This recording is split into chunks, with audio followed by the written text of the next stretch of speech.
Good day, everyone. We're breaking in with news of another shakeup for the Trump administration. White House Communications Director Anthony Scaramucci is now out of that position just over a week into the job. This, of course, follows the resignation of White House Chief of Staff Reince Priebus on Friday. Scaramucci caused a big stir last week with a profanity-laced attack on both Priebus and Chief White House strategist Steve Bannon. Today, Priebus' successor, General John Kelly, was sworn in as his replacement. Let's get right to White House correspondent Kristen Welker. Kristen, is this the case of the new Chief of Staff flexing his muscle early?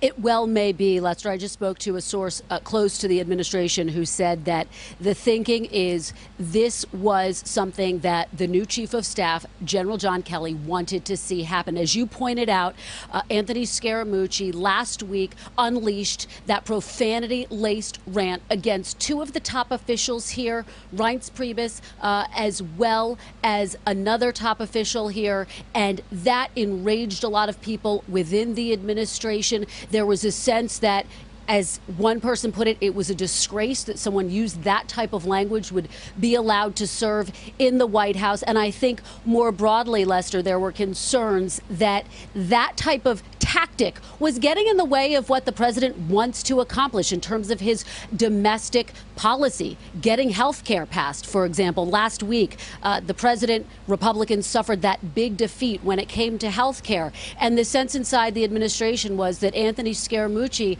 was focused on waging his own battles and not necessarily read in on some of the fine details to push some of the president's policies forward. So I think that that was part of the thinking, part of what led to this. Now, we are still waiting for an official statement from the White House, and the press secretary, Sarah Huckabee Sanders, is going to be holding her daily press briefing in just a short time from now. I anticipate she will give us more information, but this is a striking shakeup. Yet another ouster here within the Trump administration. This makes about 10 high-level officials, Lester, that are out after only just 6 months of the president being on the job. Lester. All right, Kristen Welker at the White House for us. Thank you. We will have full coverage throughout the day on MSNBC and on NBCNews.com. Hey, NBC News fans, thanks for checking out our YouTube channel. Subscribe by clicking on that button down here and click on any of the videos over here to watch the latest interviews, show highlights, and digital exclusives. Thanks for watching.